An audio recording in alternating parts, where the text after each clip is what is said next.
kepribadian konsumen ini penting bagi pemasar karena kepribadian terkait dengan perilaku konsumen dalam memilih atau membeli sesuatu produk sesuai kepribadian yang dimiliki.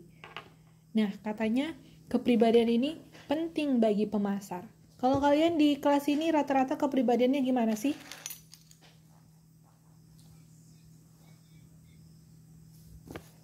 Adakah kepribadian yang pendiam, atau yang bawel, atau yang sedikit pendiam sedikit bawel, atau yang kepribadiannya pemaaf dan lain-lain? Gimana sih kira-kira kepribadian kalian? Adakah di sini yang kepribadiannya pendiam seperti saya? Saya pendiam. Saya pendiam. Oke. Sama dong kayak saya berarti ya. Oke. Yang lainnya gimana? Pendiam juga? Jangan bilang semua satu kelas pendiam. Orang yang diam-diam itulah yang bikin mencurigakan, Bu. Yang biasa-biasa aja, nggak diem, nggak cerewet, nggak genit, nggak apa. Sedang kan. Jadi pendiam. Jadi baksonya. Nah, saya mah pendiamnya kalau lagi nggak punya duit, Bu. Itu udah. Pendiam Bu Sumiati itu, curhat itu namanya.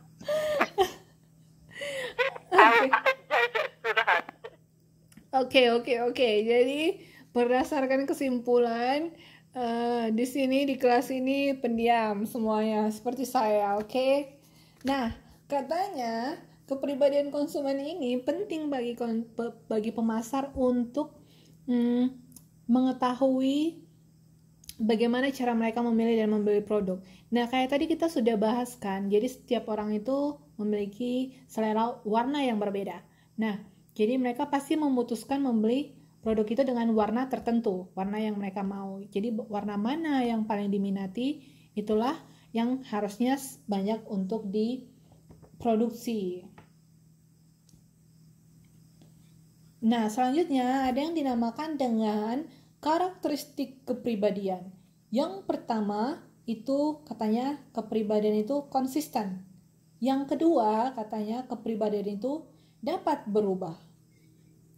Jadi ada dua karakteristik kepribadian, berlangsung lama dan dapat berubah. Contohnya tadi kalian kepribadiannya apa? Pendiam ya?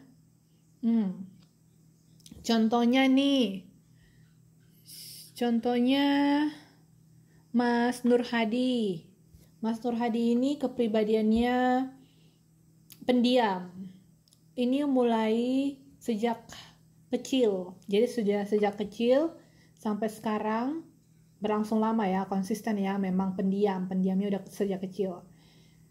Nah, contohnya nih kepribadian ada kan, kepribadian setiap orang itu ada beberapa ya, nggak hanya satu. Nah, jadi Mas Nur Hadi ini dulu dia sedikit lasak. Jadi memang dia anaknya kepribadiannya aktif gitu. Itu udah hyperaktif kadang-kadang. Nah, semenjak bertumbuh dewasa, beranjak dewasa di mulai usia remajanya, kepribadian Mas Nur Hadi ini berubah menjadi lebih kalem atau contoh loh Mbak, contohnya jangan. Kayaknya kalau contoh Hadi pendiam gak masuk akal. Ya udahlah kita siapa? Maaf nih. Mas Endar itu pendiam. Oh Mas Endar ya. Oh ya udah deh, ini contohnya untuk Mas Endar aja. Jadi Mas Endar dulu kepribadiannya dia aktif, hyperaktif. Nah, berubah setelah dewasa menjadi lebih kalem, lebih jaim gitu ya. Nah, jadi ada dua kepribadian. Yang pertama konsisten dan kepribadian yang dapat berubah. Ini contohnya siapa ya? Mbak Eva deh. Ini Mbak Eva kan dia sejak kecil kepribadiannya yang konsisten ini Dia orangnya apa ya Mbak Eva kepribadiannya? Jujur, ceria ya. Jadi memang udah konsisten. Ini kepribadian Mbak Eva yang konsisten. Jadi sejak kecil, sejak bawah lahir memang sudah ceria bawaannya, mulai dari anak-anak, mulai dari balita. Nah, jadi ada juga kepribadian lainnya Mbak Eva ini dulu Mbak Eva ini playgirl. Nah, setelah kerja di Taiwan akhirnya berubah, nggak suka ganti-ganti pacar lagi, sudah menjadi soleha gitu. Jadi ada kepribadiannya yang berubah, yang kayak Mbak Eva. Jadi yang dulunya Iya, Bu. jadi Mbak Eva yang dulunya playgirl, suka ganti-ganti pacar, nah diubah kepribadiannya hanya gara-gara beberapa hal. Kepribadiannya berubah menjadi soleh, terus menjadi rajin, ya setia hanya pada satu gitu ya. Jadi ada kepribadian yang konsisten, ada kepribadian yang dapat berubah.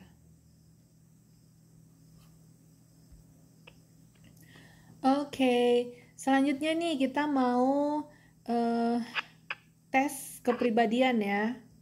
Kalau dari 1, 2, 3, 4, minuman manis manakah yang menjadi favoritmu dan paling sering kamu konsumsi? Yuk dipilih berdasarkan kepribadian kalian. Kalian suka nomor 1, 2, 3, 4. Coklat. Coklat caramel ice, nomor 4. Ya. Yang lainnya?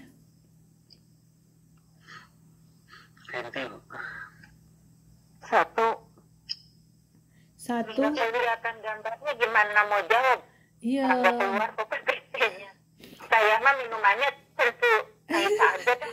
Oh, coba. Kayaknya nomor 4 seger itu, Bu. Coklat. Ini ada beberapa yang milih 4 ya. Mbak Sumiati coba lihat di PPT yang saya tadi kirim di grup aja Mbak. Di situ aja dilanjutin. Di situ aja dilanjutin. Itu juga nggak muncul, Bu, dari tadi keluar masuk. Astaga. Sampai keluar masuk, Bu. Sekali, Bu. Sinyalnya ini. Sinyalnya makanya jual aja handphone kalian, beli sinyal. Sempat HP isinya apa-apa. Terus kalau nggak ada HP, sinyalnya mau dikemanain gitu ya. Buat bayarannya, Bu. Terus bingung mau bayar gimana. Oke, jadi tadi kalian pada milih nomor 4, terus 1 sama ada tadi yang milih green tea ya? 3. Ya. Oke. Gambarnya apa sih? Ya, green tea enak, Bu. Green tea. 1 loh Iko Naika Mbak. ada nggak gambarnya? Iko Naika. Bikin Nggak ada di Indonesia. Ya, mau ngejawabnya habis nggak kelihatan, aku jawabnya Iko Naika yang aku suka. Ikut aja. 1, 2, 3, 4, udah pilih aja nomornya, nggak usah lihat gambarnya. Oke. Oke. Jadi Nggak beda selera kan? iya. Kalian selanjutnya. Nih, kalau ada mie instan, nomor 1, 2, 3. Dua. Mie goreng, mie kuah, mie super pedas. Satu mie kuah. Mie goreng. Ada berapa orang pilih mie goreng? Bentar ya. Saya mau lihat dulu. Mie kuah ribet. Ini kuah, Bu, enak, Bu. Goreng. Goreng, Bu. Mie goreng. Enggak, oke. Ada 2 yang milih mie goreng, 2 yang milih mie kuah. Mie super pedas? Nggak mau. Kalian nggak peminat pedas ya? Oke. Selanjutnya, kamu biasanya paling sering menghabiskan uang, menggunakan uang untuk apa? Yang pertama belanja baju, yang kedua beli bunga, yang ketiga sabar. Yang ketiga beli buku, yang keempat beli makanan. Nih nggak ada bedak ya? 1, pilih 1. Yang pertama baju, 4, Bu, beli makan. Beli makan. Sumpah habisin duit gitu. yang oke, jadi Jarang makan enak, Bu. 1 baju, 2 bunga, 3 buku, 4 makanan. Jadi kalian lebih suka beli makan ya? Tadi ada mbaknya Mbaknya beli Itu baju sama makan, Bu. Oke, baju sama Tapi makanan. banyaknya pastinya makan lah. Nggak mungkin tiap hari beli baju, pasti tiap hari kan ngisi perut makan. Oke. Tapi kalau beli buku kayaknya mau satu bangku. Contohnya gini. Contohnya Beli buku 1 semester sekali. Contohnya Beli nih, apa, Bu? saya kasih kalian uang 2000 NT. Kalian bakal pakai uangnya untuk beli apa? Makan. Beli makan. Makanan ya? Kiram, Bu. Kiram. Oke, mantap, bungkus. Terakhir. Dari sini kalian mau pilih yang mana? 1, 2, 3, 4, 5. Kalian lebih suka Satu. Satu. Kalau saya minta 1, 2, 3, 4, 5 apa aja? Kan nggak kelihatan KTP-nya, kan bingung. Sabarlah Mbak Sumiati, nyimak aja nyimak.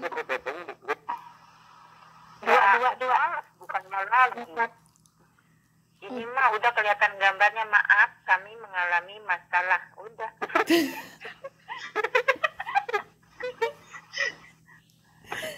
Oke, lanjut. Tadi pilih 1 sama 4 kah? Ya. Oke, nah di sini kalian mau nggak saya bacain hasilnya? Kita baca hasilnya aja dulu ya. Buat seru-seruan. Buat seru-seruan aja. Oke, tadi yang pertama ya, yang minuman nih. Tadi kan kalian rata-rata pilih nomor 4. Ada yang pilih nomor 1 sih. Ada yang nomor 3. Oke, saya baca dulu ya.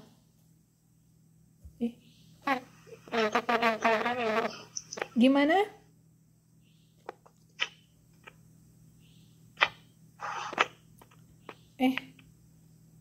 Yang ini belakangan aja deh. Kita lanjut ke mie kuah mie goreng tadi ya.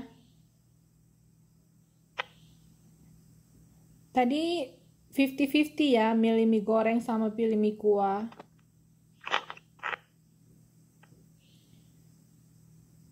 Nih, katanya mie kuah.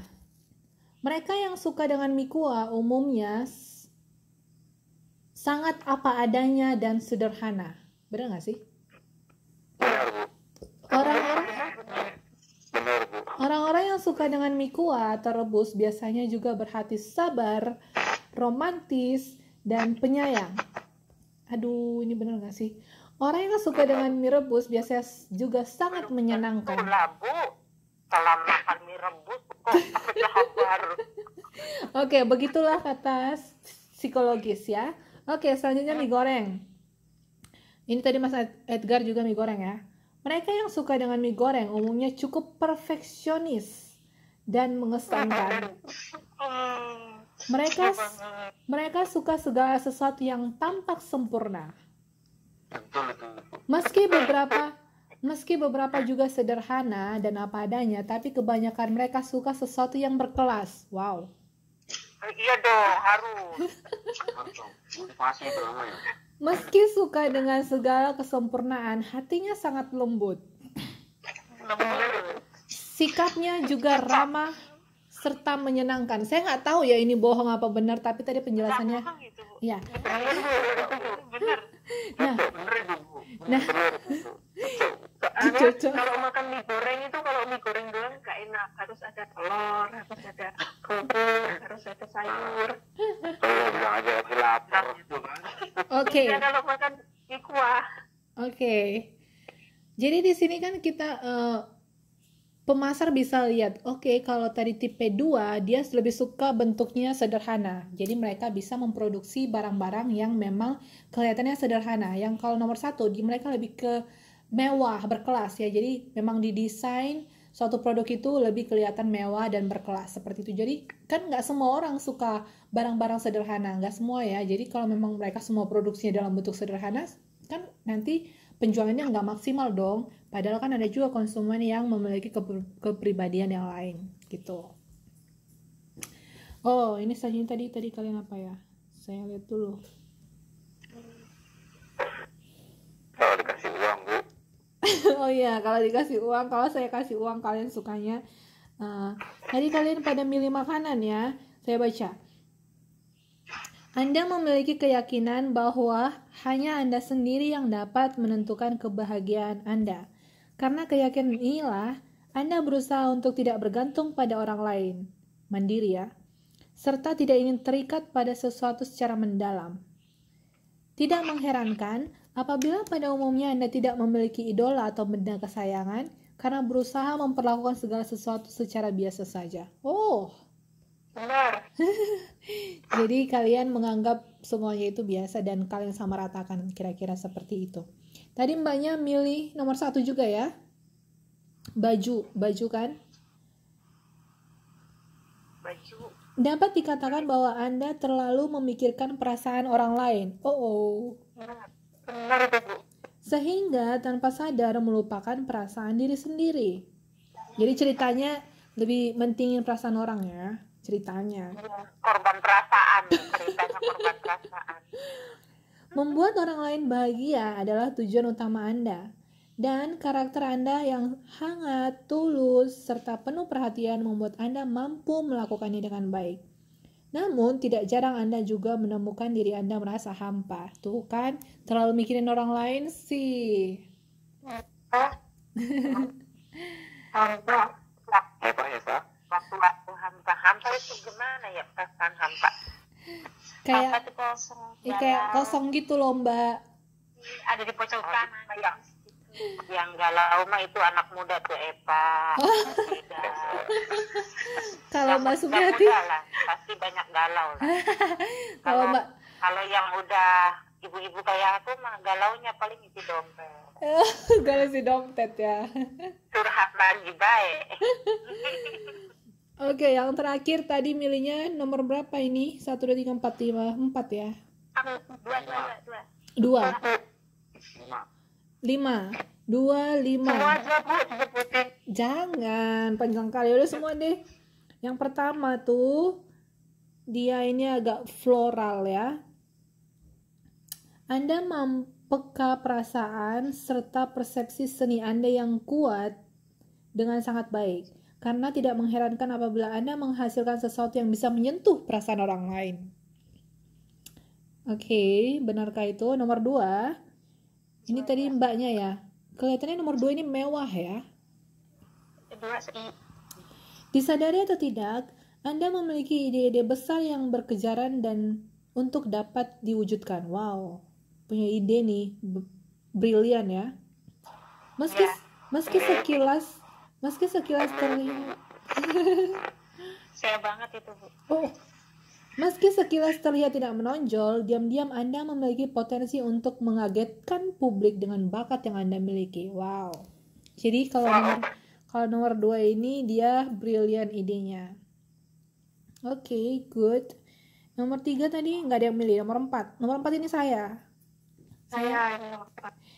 Kedisiplinan Anda yang tinggi membuat Anda mampu menjadi sosok yang produktif.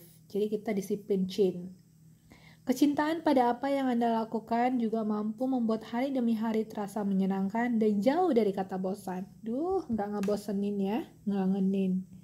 Tadi masnya lebih suka corak yang nomor 5 ya. Ini kayak lebih ke penuh dengan artistiknya. Selera Anda yang tinggi tercermin begitu saja melalui gaya berpakaian atau benda yang Anda miliki.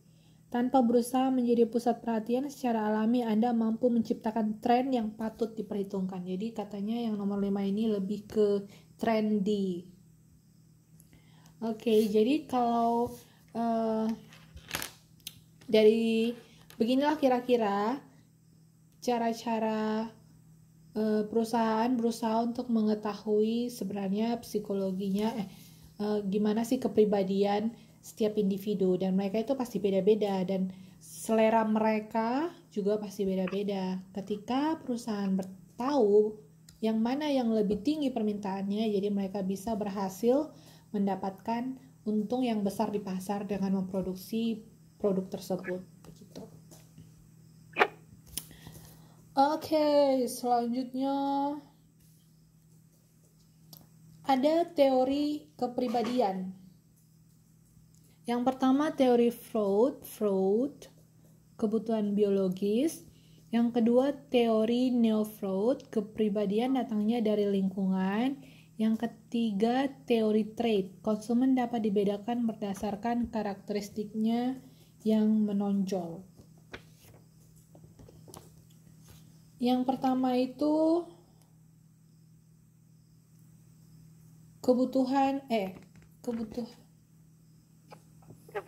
biologi.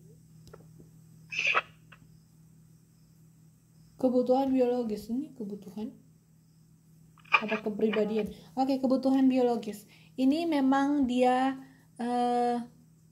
kepribadian ini ya, kebutuhan. Kepribadiannya memang secara alamiah yang dibawa lahir gitu. Jadi memang bawa lahir dia memang sudah memiliki kepribadian itu. Contohnya dia lebih agresif atau dia lebih aktif kalau public speaking istilahnya lebih cakap dia lebih punya banyak ide, contohnya seperti itu kepribadiannya. Nah, selanjutnya Neo-Freud itu kepribadian datangnya dari lingkungan. Ini maksudnya kepribadian itu dibentuk dari lingkungan. Contohnya ya Mbak Eva kan dulunya ini agak sedikit nakal, terus dari segi berpakaian juga lebih ke bebas, kurang terarah. Nah, ketika Mbak Eva berada dalam lingkungan teman-temannya yang soleha, nah Mbak Eva secara tidak langsung kepribadian berubah, terbentuk dari lingkungannya. Nah, tadi kan lingkungannya itu lingkungan orang baik-baik ya, contohnya kita bilang. Nah, jadi mau secara tidak langsung Mbak Eva kepribadiannya menjadi seorang gadis yang soleha, dan kepribadian itu terbentuk dari lingkungan. Nah, di sini kita bisa tahu ternyata peran lingkungan itu juga sangat berpengaruh dalam membentuk kepribadian kita ya. Benar nggak sih?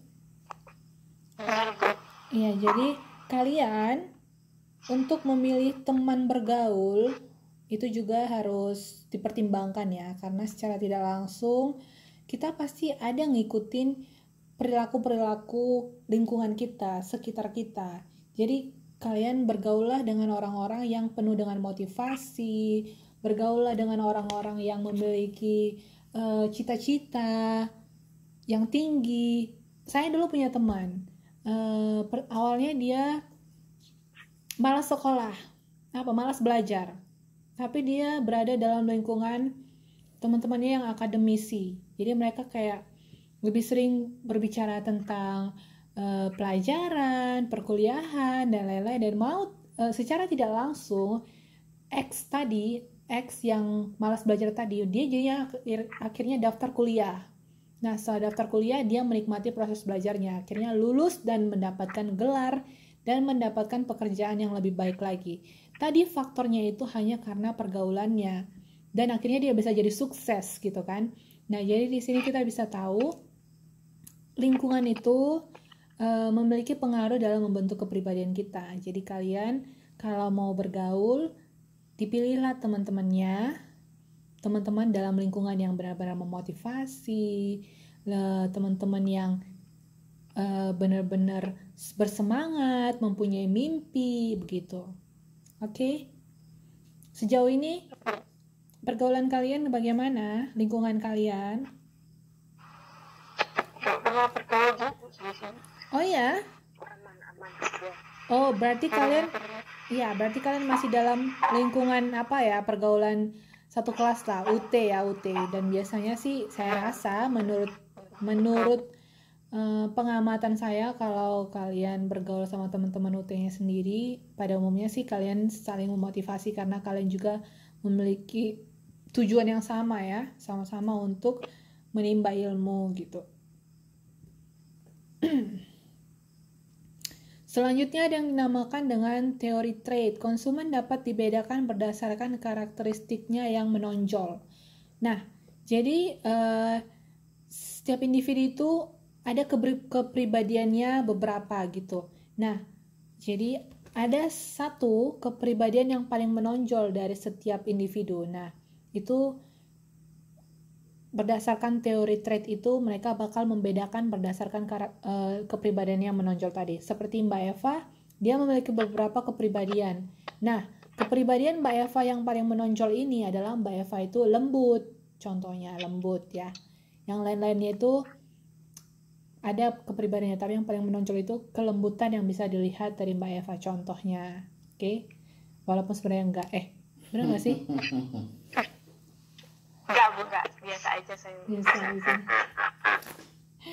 Oke, jadi Mbak Eva ini berdasarkan teori trait itu dia karakteristik yang menonjol itu kelembutannya. Berarti kalau konsumen-konsumen yang lembut ini biasanya juga mereka suka warna-warna yang lembut. Jadi kalian kalau warna merah tuh kan ada warna merahnya terang, ada yang warna merah marun, ada yang warna merah ringan, light red gitu, ada dan macam-macam. Jadi untuk pembentukan stimulus tadi, konsumen tahu bagaimana sih sebenarnya konsumen yang lembut itu kesukaannya, stimulusnya mereka harus memproduksi yang seperti apa gitu.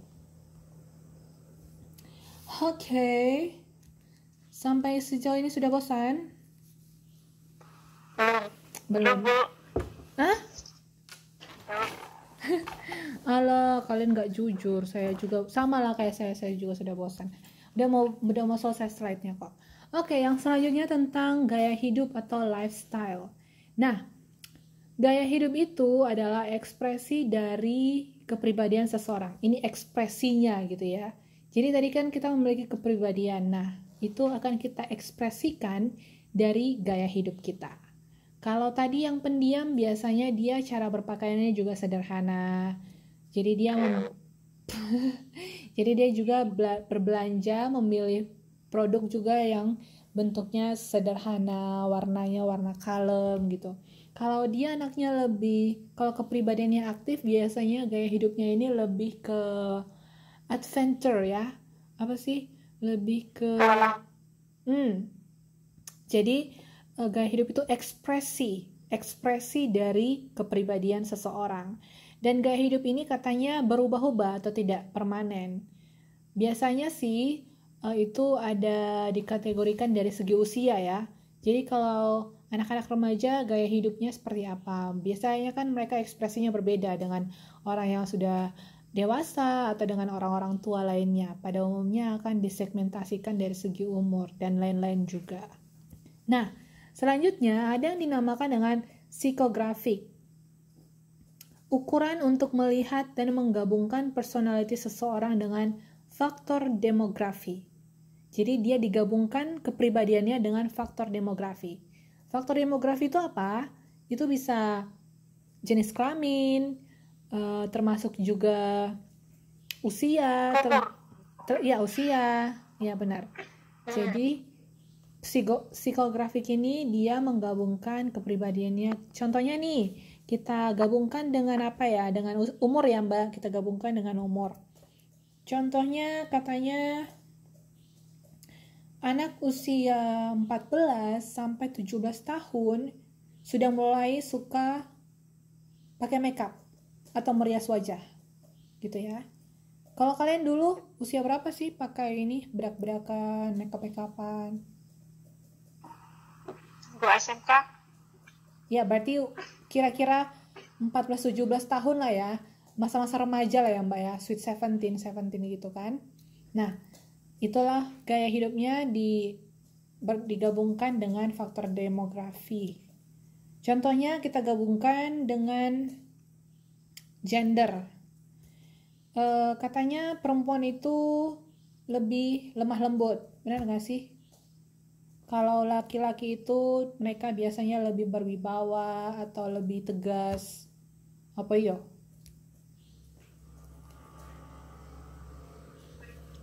Harusnya sih iya, katanya sih seperti itu. Ada juga kok perempuan yang tegas. Ada juga kok lelaki yang hatinya lembut alias hati Hello Kitty ya katanya. wajah hati Hello Kitty. Hah?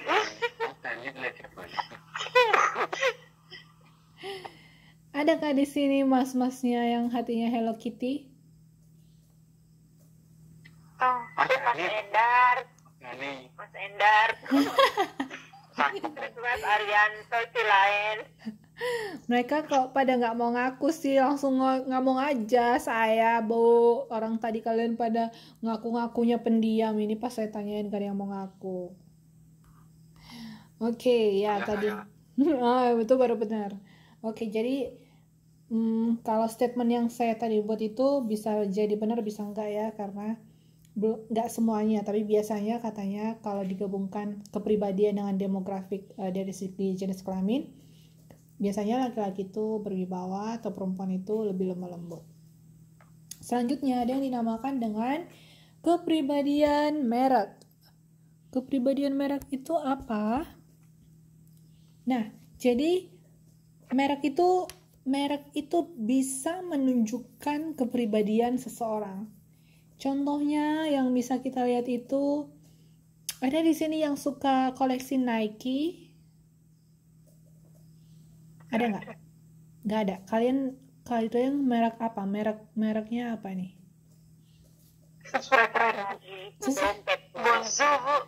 Bonzo. Terus? Oke, jadi katanya dari lifestyle ini kepribadian merek itu bisa kita lihat ketika seseorang suka Nike seperti saya, asik. Biasanya dia orangnya sportif, suka olahraga, suka jiwanya, kepribadiannya itu lebih ke atlet. Nah, ya, jadi bisa bener dong. bukan sekedar ngaku-ngakuan seperti Mas Edgar atau Bang Arya. Oke, jadi kita bisa tahu ya, gaya hidup itu adalah ekspresi dari kepribadian seseorang. Nah, dia itu berubah-ubah atau tidak permanen. Secara psikografik, ketika kepribadian dihubungkan dengan faktor demografi. Lalu selanjutnya ada yang dinamakan dengan kepribadian merek. Oke, yang terakhir, gaya hidup atau lifestyle masyarakat Indonesia. Itu gimana? Menurut kalian, gaya hidup masyarakat Indonesia itu gimana sih? Contohnya saya buat di sini arisan. Itu lifestyle ya, anak orang Indonesia itu emang suka aris-arisan gitu. Arisan. Tapi saya nggak suka. Gimana, Mbak? Saya nggak suka arisan. Nah, iya itu. Iya, ada lagi arisannya.